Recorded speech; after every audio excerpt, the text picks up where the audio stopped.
You got challenges that you're going to run across. How could they bench you, man? I mean, they say that you had a bad attitude. Do you remember this? I know you remember it. I'm asking, do you remember? No, I'll say this. I don't recall anybody saying I had a bad attitude. I never heard that. That never got. Well, what was it then?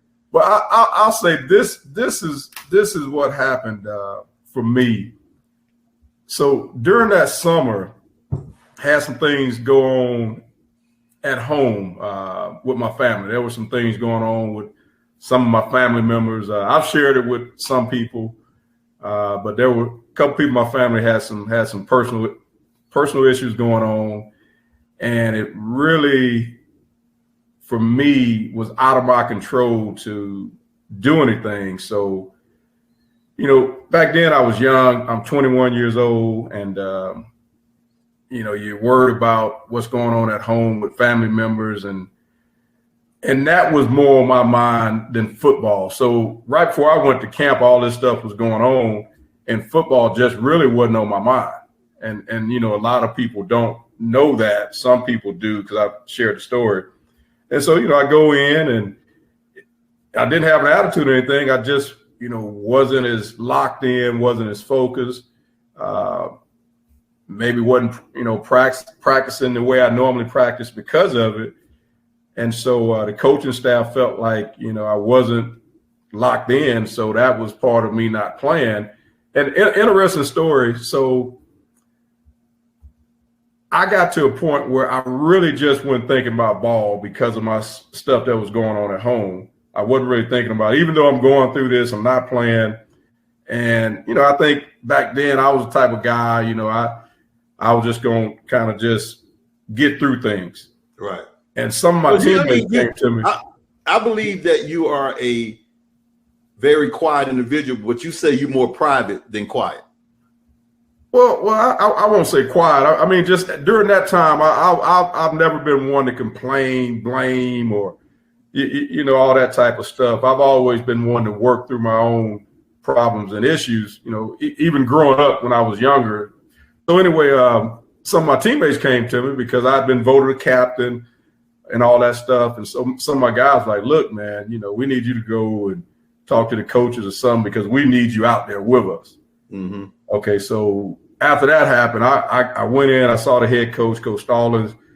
We talked, and Coach Stallings basically he said, well, listen, he said, man, you need to go talk to the defense coordinator, who also was my position coach. Right. You need to go talk with him, because he spends more time with you. He knows a lot more than what I do. And so I said, okay, that's fair. So I went in and I talked to Coach Bill Oliver, who was my defense coordinator, position coach. And he just told me, he said, hey, man, it just doesn't seem like your head's been in it. It doesn't seem like you've been as focused. You don't look the same in practice. And I said, well, what do I need to do to go? What do I need to do to play? He said, man, I just need to see it in practice. So I go out that week, had a great practice. And back then we got after it in practice. We really got after it. So, a couple of my teammates kind of laugh about it to this day. They're like, man, you didn't have to hit so-and-so like that in practice that day. That type of deal. I was like, well, look, they told me I wasn't practicing good. So had a good practice. We go play LSU that weekend.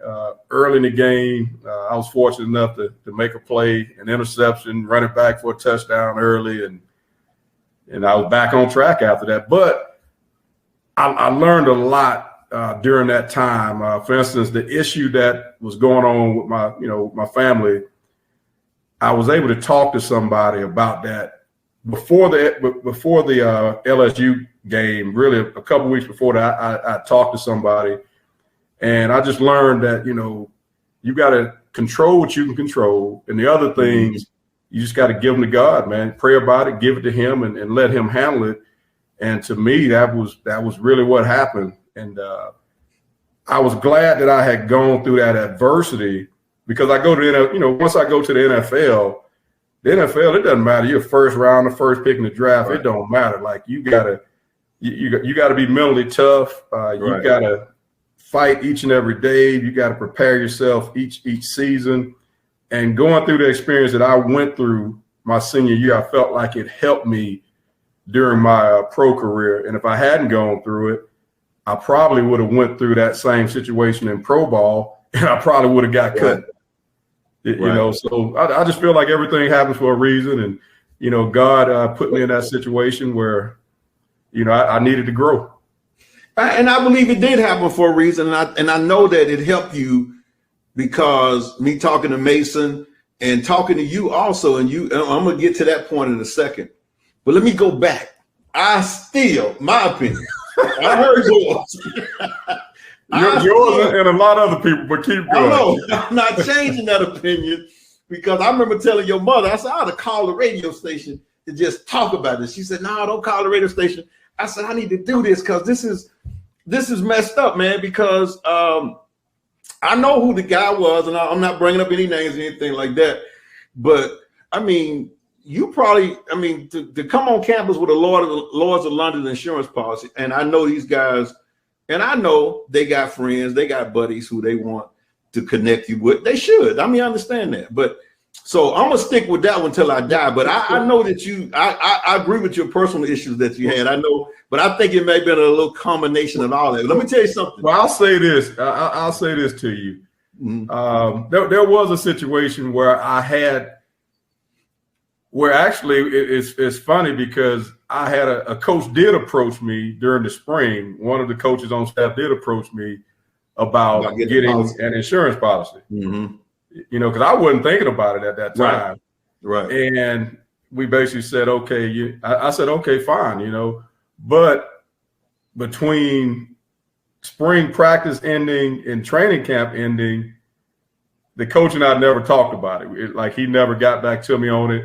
And then that's when, you know, yourself and Mason was talking to you. We talked about, hey, we need to get this insurance policy. Yeah. And I said, hey, I'm waiting, you know, I'm a coach. And when we couldn't get in touch with him, we Lords of London showed up. So I get what you're saying. And I think it was I guess it was kind of the perfect storm in a way. I won't say the perfect storm because, you know, it was tough going through it, but. And I'm gonna tell you some more stuff I talked to your mom about, because I should talk to her a lot during that time about this, because another thing I said to her was that it was frustrating because, I mean, you didn't even go to the Senior Bowl, man. You wound up going to the Combine. Right. You should have been at the Senior Bowl and the Combine, but you didn't go. And I remember telling her, I said, everybody that's at that Senior Bowl, and I'm not, you know, hating on anybody. I'm not hating on your friends or players, but some of the guys from Bama that went out that year to that Senior Bowl, and I can name them all. You know them, they're your friends. I remember telling your mom, you can ask her to this day. I said, Sam is going to play longer in the NFL than any of those guys. And that year, I'm not going to name the guys, but I can name all the guys that went to the league. I can name all the guys that went to the Senior Bowl. And you have, because you played, 7 or 8 years in the league? How long you played? Played 8 years until I had a neck injury my last year playing for the Redskins. Right, you played 8 years. None of them guys played 8 years that came out that year. I know for a fact. And I just hated that happened to you. But again, you got challenges that you're going to run across. Make sure you subscribe and also hit the all button.